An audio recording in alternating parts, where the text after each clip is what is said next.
জানেন প্রধানমন্ত্রী শেখ হাসিনা আজ রাষ্ট্রপতির কাছে পদত্যাগপত্র জমা দিয়েছেন এবং আমি তা গ্রহণ করেছি। প্রধানমন্ত্রীর পদত্যাগ ও বৈষম্য বিরোধী ছাত্র আন্দোলনে সৃষ্ট পরিস্থিতিতে আজ বঙ্গভবনের 3 বাহিনীর প্রধান এবং বিভিন্ন রাজনৈতিক দলের নেতৃবৃন্দ, সুশীল সমাজের প্রতিনিধি ও বৈষম্য বিরোধী ছাত্র আন্দোলনের কয়েকজন সমন্বয়কদের সাথে আলোচনা হয়। শুরুতেই সেনাপ্রধান বিরাজমান সার্বিক পরিস্থিতি ও রাজনৈতিক দলগুলোর সাথে তার আলোচনা সম্পর্কে আমাকে অবহিত করেন।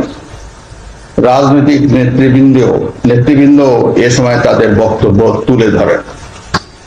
সভায় বৈষম্য বিরোধী ছাত্র আন্দোলনের নিহত শহীদদের স্মরণে শোক প্রস্তাব গৃহীত হয়।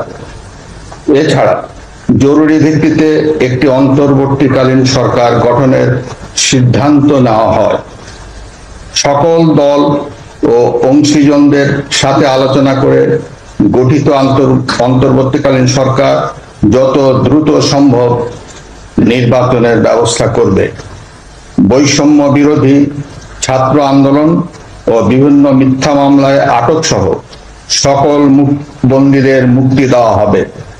বৈষম্য বিরোধী ছাত্র আন্দোলনের নিহতদের পরিবারদের ক্ষতিপূরণ প্রদান ও আহতদের সুচিকিৎসার প্রয়োজনীয় সকল সহায়তা দেওয়া হবে। সর্বসম্মতিক্রমে বিএনপির চেয়ারপারসন বেগম খালেদা জিয়াকে মুক্তি দেওয়ার সিদ্ধান্ত নেওয়া হয়। প্রিয় দেশবাসী, আমি দেশের আইন শৃঙ্খলা পরিস্থিতি স্বাভাবিক করতে এবং লুপ্তরাজ ও ধ্বংসাত্মক কর্মকাণ্ড বন্ধ করতে রাজনৈতিক দলগুলোর প্রতি আহ্বান জানাচ্ছি। জনগণের জানমাল ও রাষ্ট্রীয় সম্পদ রক্ষায় সশস্ত্র বাহিনীকে কঠোর পদক্ষেপ নেওয়ার নির্দেশ প্রদান করছি। সাম্প্রদায়িক সম্প্রীতি ও সংখ্যালঘুদের নিরাপত্তা নিশ্চিত করতে এবং সরকারি সম্পত্তি রক্ষায় সকলকে এগিয়ে আসার আহ্বান জানাচ্ছি। দেশের অর্থনীতি, প্রশাসন ও শিল্প কল কারখানা চালু রাখার লক্ষ্যে সকলকে কার্যকর ভূমিকা রাখার আহ্বান জানাই। ছাত্র নেতৃবৃন্দ ও শিক্ষকদের সাথে আলোচনা সাপেক্ষে অতি শীঘ্রই শিক্ষা প্রতিষ্ঠানগুলি খুলে দেওয়া হবে। এছাড়া যারা হত্যা ও সহিংসতার সাথে জড়িত নিরপেক্ষ তদন্তের মাধ্যমে তাদেরকে আইনের আওতায় আনা হবে।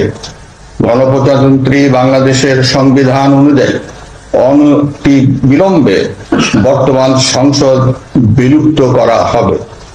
দেশের সকল অফিস আদালত আগামীকাল থেকেই স্বাভাবিকভাবেই চলবে।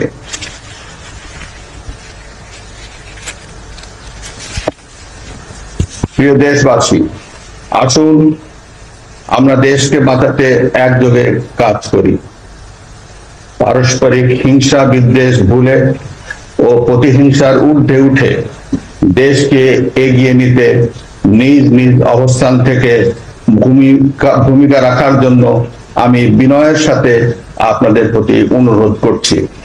একটি সুন্দর ও সোনালী ভবিষ্যতের প্রত্যাশায় আমরা এগিয়ে যাব ইনশাআল্লাহ। মহান আল্লাহ আমাদের সহায় হন। খোদা হাফেজ। বাংলাদেশ চিরজীবী হোক।